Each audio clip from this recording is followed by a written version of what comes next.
At the heart of the discussion about the resurrection of Jesus is a basic misunderstanding of what historians actually do. Historians are not in the business of shrugging their shoulders and saying what probably happened in a loose hand-waving sense. Instead, their task is to dig deeply into the past and determine what actually occurred based on evidence, inference, and explanation. If historians were restricted to only affirming what is common or highly repeatable, then vast portions of history would immediately be lost. Consider something as rare as someone winning the lottery. It is extraordinarily improbable, yet historians are perfectly justified in saying that real people have, in fact, won the lottery. Improbability does not equal impossibility. Therefore, rarity does not disqualify an event from being historically affirmed. If historians refused to acknowledge unlikely events, they would be unable to affirm many historical occurrences. As an example, the Titanic only sank once, but the fact that the Titanic had never sunk before doesn't mean it never sank at all.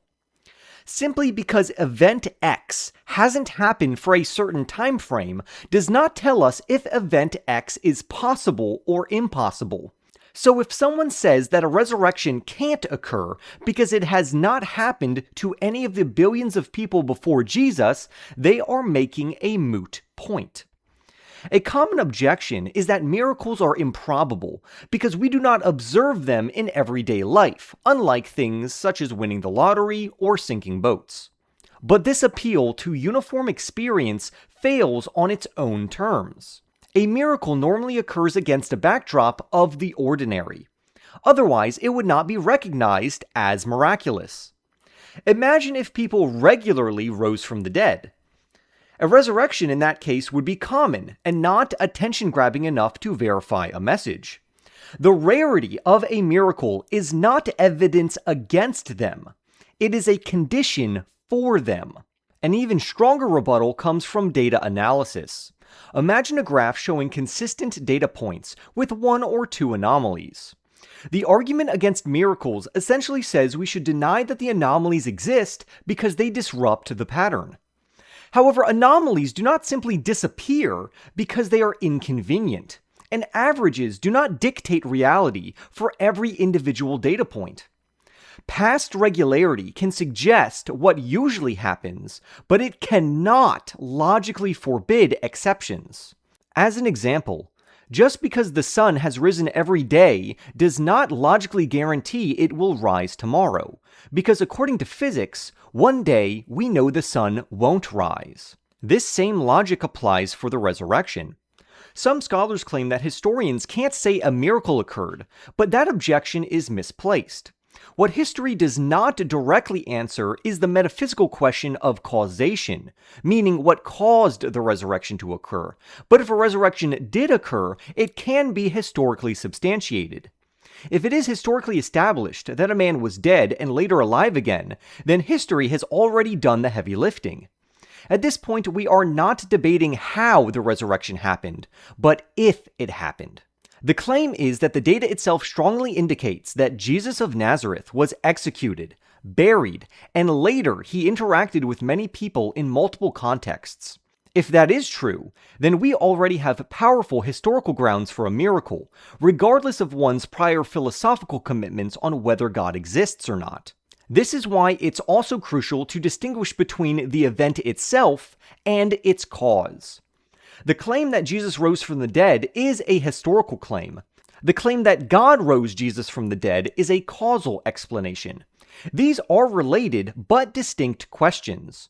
Once historians establish that Jesus died and was later alive again, then we can ask which explanation or cause best accounts for that fact. Here, probability comes into play in a very specific way. If naturalistic explanations fail, and even naturalists admit that they do, then by definition, those explanations have little to no explanatory power.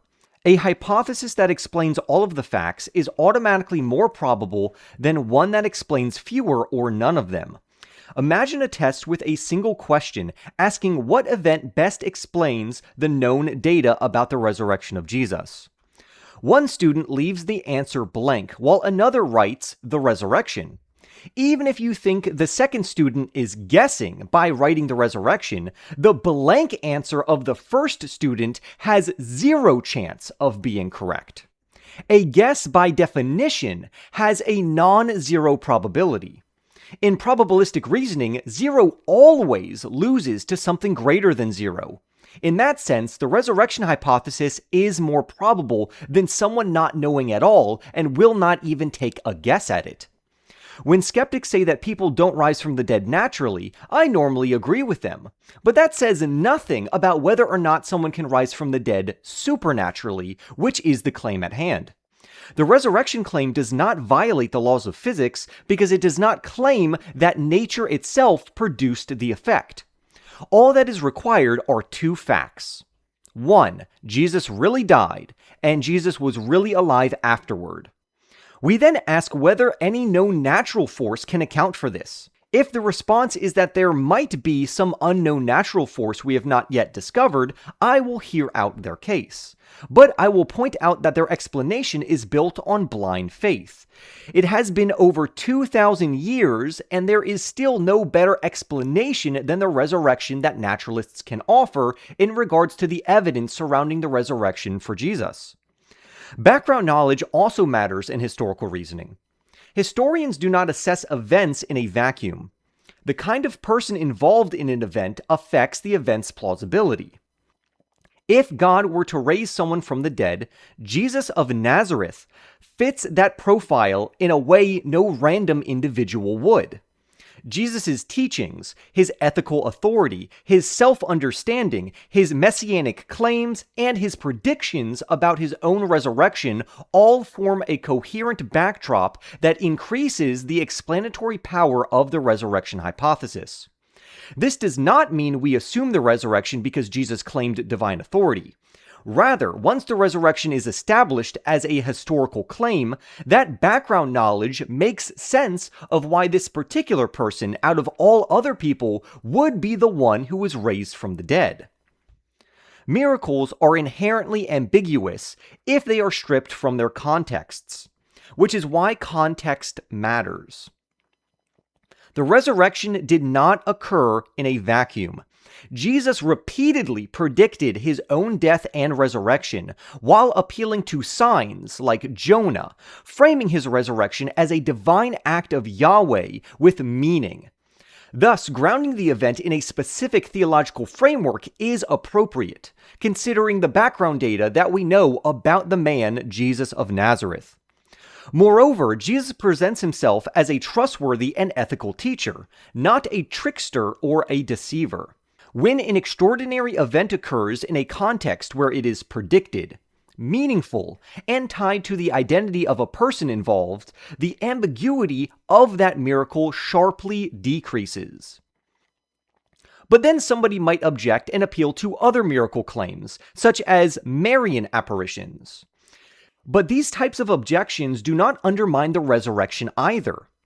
Thousands of eyewitnesses to such events, if genuine, would actually support Christianity and refute naturalism.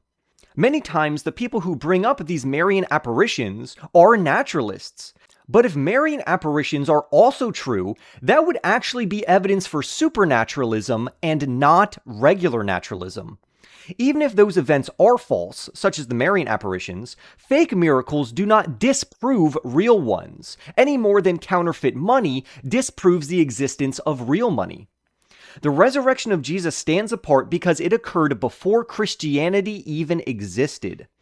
It also occurred among people who were not predisposed to expect it, and it occurred within a tightly defined theological context consisting of a singular God of a distinct worldview. The next objection goes like this. The appearances of Jesus involved many individuals and large groups, which were composed of friends and foes in a culture that was hostile to resurrection claims. In contrast, Mormonism claims that Joseph Smith's narratives and his translations of golden plates are accurate.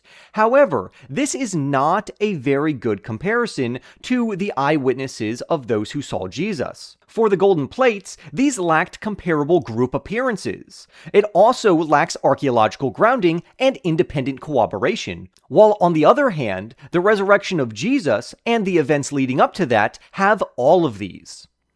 Therefore, rejecting some testimony, such as those who testify to the golden plates and the proper translation that Joseph Smith put forward for the Book of Mormon, is in stark contrast to the early disciples or the 500 witnesses to the resurrection. Therefore, rejecting some testimony while accepting others is normal human reasoning and not special pleading. People should not believe all testimony, because what matters is who is testifying. We would want to look at things such as whether or not these people who are testifying have good ethical character, whether or not they are in a position to actually know the truth. We would want to know how many witnesses there were, and what they would gain to stand or lose depending on the truth of their claim. Ironically, the disciples passed this criteria with flying colors, while the eyewitnesses to the formation of the Book of Mormon do not. Whatever the disciples of Jesus experienced, it transformed them from fearful followers into bold proclaimers who were willing to suffer and die for the message that they presented. There are only 3 serious options at this point. The disciples of Jesus either lied about the resurrection, or they were honestly mistaken about the resurrection, or the disciples were telling the truth. Lying doesn't make much sense in this scenario because it brought them suffering. Little to no reward besides doing the Lord's work, and in some instances, it brought them death. Also, being honestly mistaken, such as by a hallucination, does not explain group appearances or the empty tomb claims, which we've talked about in previous videos. However, the facts do line up to exactly what we would expect if the disciples were telling the truth and Jesus actually rose from the dead. The evidence and the facts surrounding the resurrection of Jesus are exactly what we should expect to find historically if Jesus truly rose from the dead. Importantly, the disciples were not predisposed to believe in a resurrection in the middle of history either. At that time, the Jewish expectation placed resurrection at the end of time, not within it. A resurrection before the end of time ran directly against their Jewish worldview until the evidence forced them to accept a resurrection of a man who claimed to be God in the middle of history. It's also worth noting that the resurrection does not rest on a fragile foundation.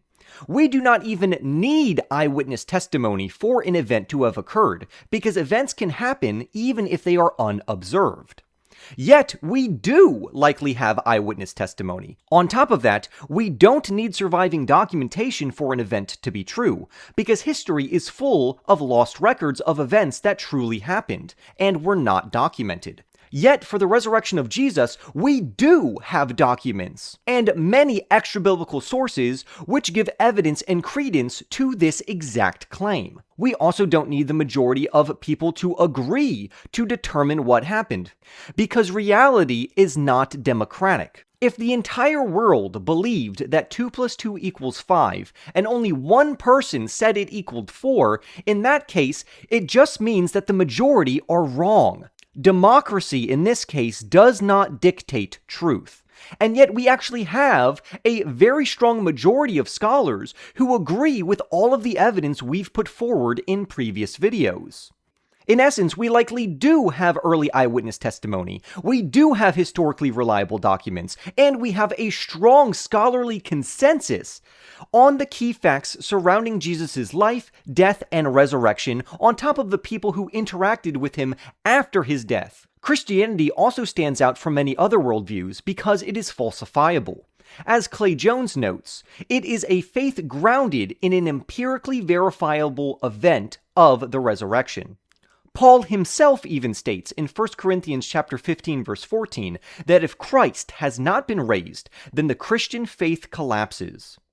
The resurrection could be falsified if we discovered a tomb containing Jesus' bones, or if the disciples recanted and admitted that they lied or that it was a deception, Or it could be falsified if evidence surfaced showing Jesus himself orchestrated a fraud. Christianity invites scrutiny because it makes claims about history, not just private spiritual experiences like many other religions. Critics themselves rely on the New Testament as a historical source. As Gary Habermas observed, he says if believers do not use the New Testament, then the critics will use it for them. The documents are too early, too numerous, and too historically embedded to be simply dismissed. They are a treasure trove of historical data that scholars on all sides of the spectrum use. Lastly, the resurrection is not a God of the gaps argument. It is an argument from what we do know, not from what we don't know. We know Jesus died. We know his followers sincerely believed they interacted with the risen Jesus after his death, and we know the laws of nature do not produce resurrections. For a naturalist to insist that Jesus rose naturally by some unknown mechanism is not scientific humility. It is blind faith in an unseen explanation that is not falsifiable. On the other hand, if you take the resurrection hypothesis that God rose Jesus from the dead, then it makes sense of all the data, and it is a holistic hypothesis.